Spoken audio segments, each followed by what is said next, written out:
going on, dudes? How you guys doing? I am TheeRealDuke, and welcome to episode 4 of my Besiege Let's Play series. I hope you guys are doing alright. I am back. If you are a regular viewer of my videos, first, let me say thank you. I appreciate you checking out my stuff.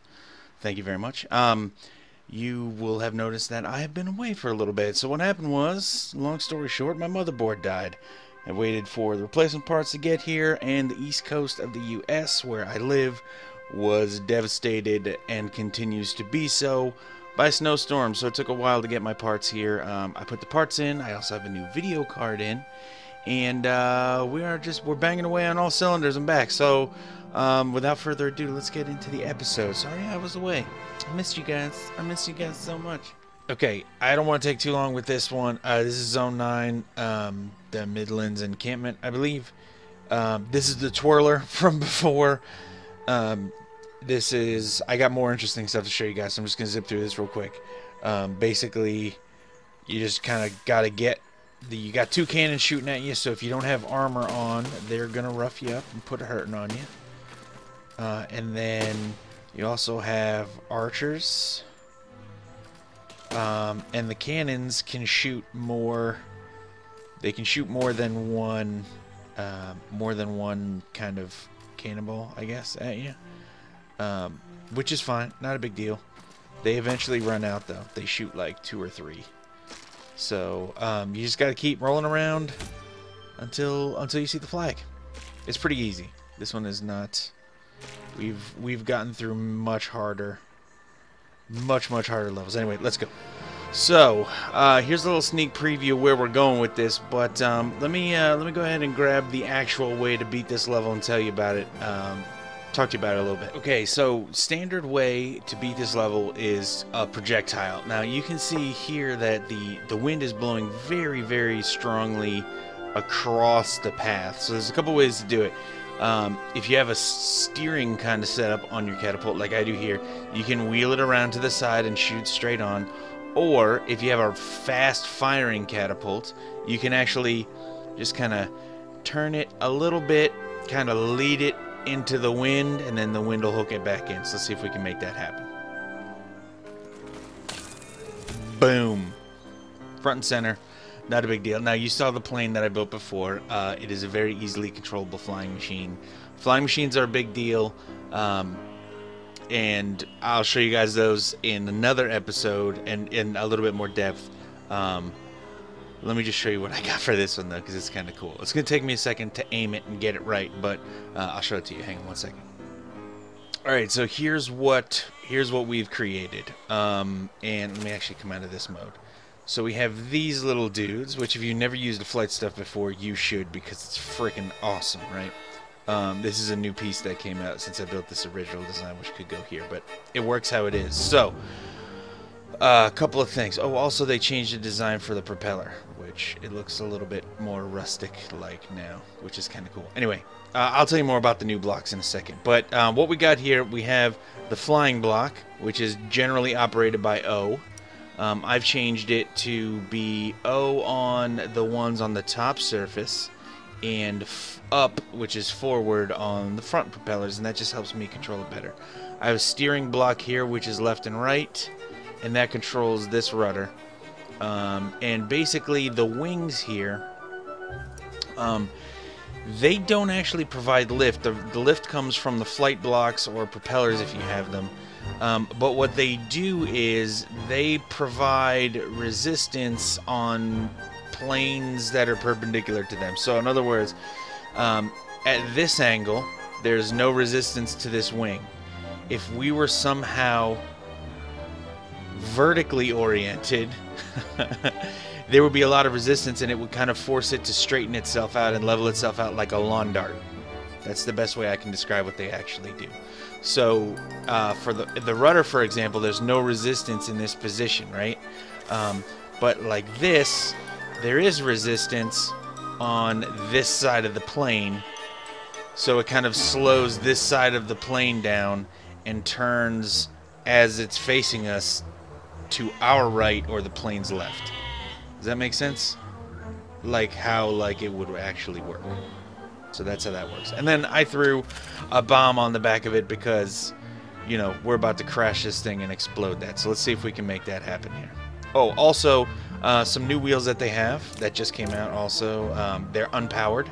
They're right here, which are cool because they can just roll along. They'll be better for steering wheels instead of having all the wheels powered.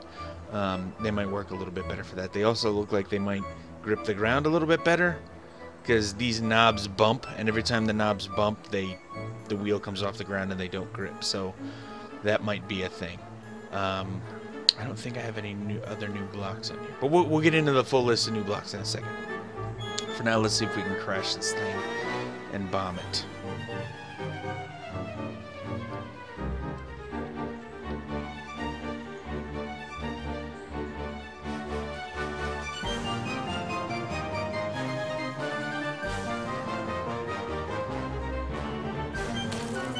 Here we go. Kablooey. That wing is flipping out of here and landing on our sheep. Awesome. So there it is. Basically, the control mechanism is I can hit forward or backwards. If I hit backwards, it just operates the drive wheels in the back. And then forward does two things. Because they're slightly pointed up, it creates a little bit of lift on the front half of the plane, but primarily forward motion. And then when I hit O, which the flight blocks are hotkeyed to, or key map to rather, it provides lift primarily on the back of the plane to tip it up and down. And then I just steer using left and right. But I mean, you can fly this around pretty smoothly and pretty reliably. You can really kind of fly around and steer it very nicely. Woo! I'm surprised the bomb did not explode when we went through the breeze there. But anyway. It steers pretty smoothly. I don't know. It's a pretty solid plane. One of the big things is really the control surfaces and getting reliable stability when you're flying through the air. Anyway, let's go ahead and get onto the next mission. Okay, so this level is called the Highland Tower. Basically what I did was, it's a standard catapult design. I just added a second bomb. Let's see if we can get this to work here. Should be pretty easy.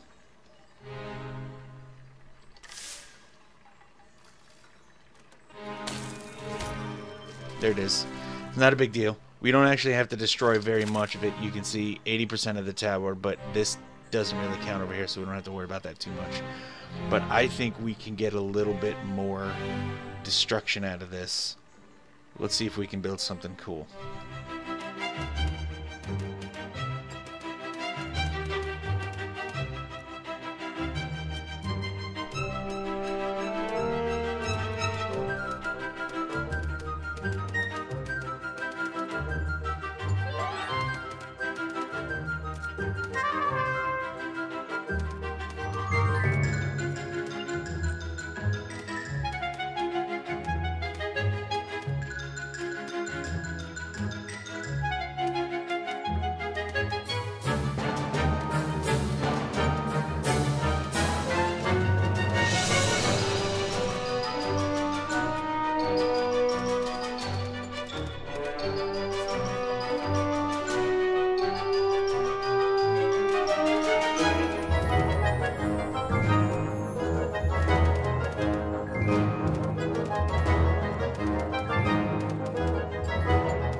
Okay, so we got it. I added, you saw me add these pistons in the front because I thought it might, like, tip over or do something weird and explode before I was able to shoot it.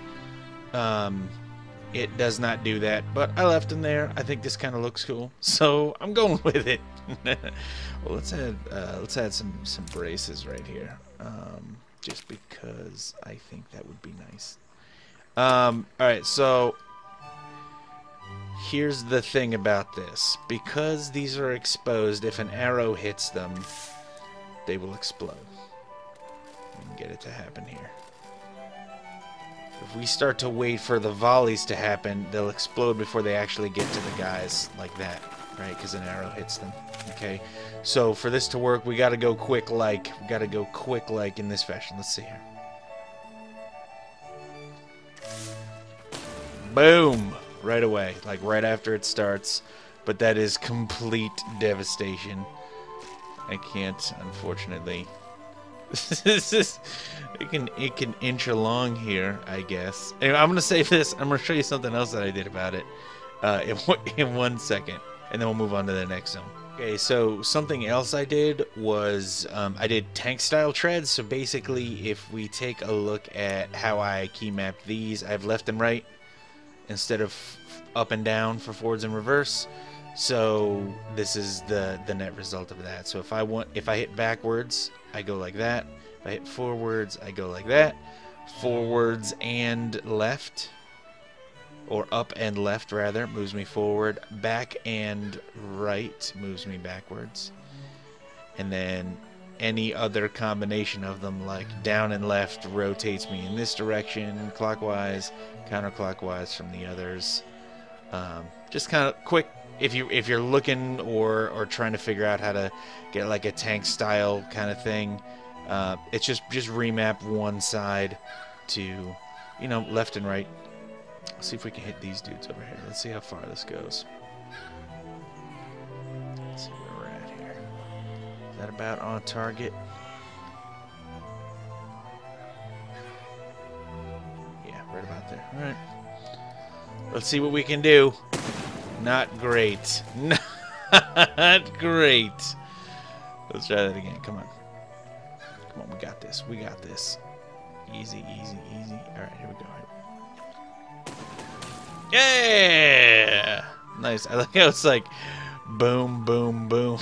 Because it's like there's 3 rows. I didn't think they would have like separate kind of things like that. Anyway, alright, on to the next zone. Alright, so this is not too hard. It introduces, the point of this one is to introduce the grabber to you. So I'm going to go ahead and just build a quick little steerable crane type thing here. Should be pretty easy. Let's see.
Okay.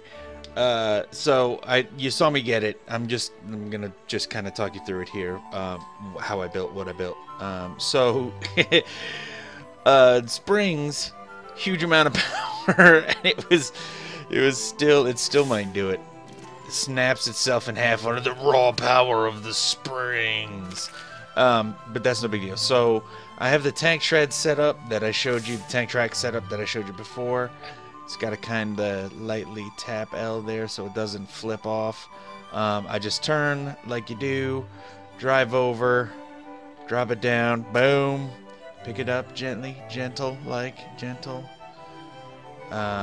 it up, backing on up, turn it, and then we just kind of, just gonna drive it over and plop it down. I guess you don't even have to plop it down, but you can just plop it down like that, or you can drop it just by hitting V to release. Boop.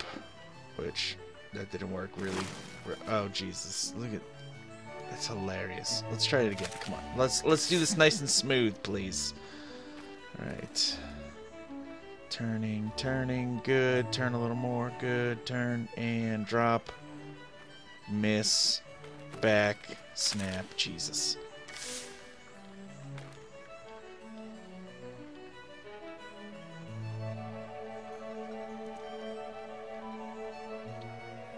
Yay. Easy. Oh, crap.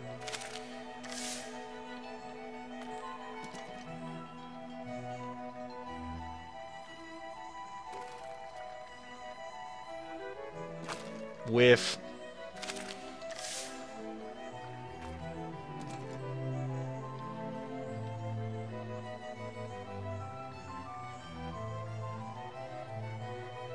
Yes.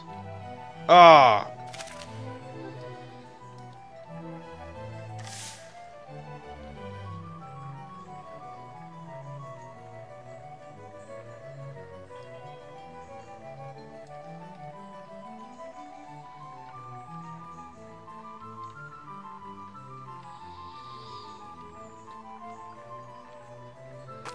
Got it. Easy now. Watch it. Easy. Oh.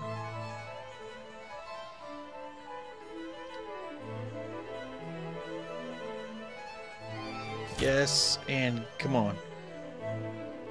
Nice. V to release. And it's falling. And you know what? F this. So that is it for this episode. That didn't end quite so smoothly. I have another episode coming out like immediately. It is about the new blocks from this update. I think 0.04, something like that is the number. They are really cool. This is my Kronk beast. It is lumbering along with its many legs and going into the foliage slowly. Anyway, I'm glad to be back. I hope you guys enjoyed this episode. I had a good time bringing it to you. Thank you guys so much for watching. I'll catch you guys next time. It's TheeRealDuke, and I'm out.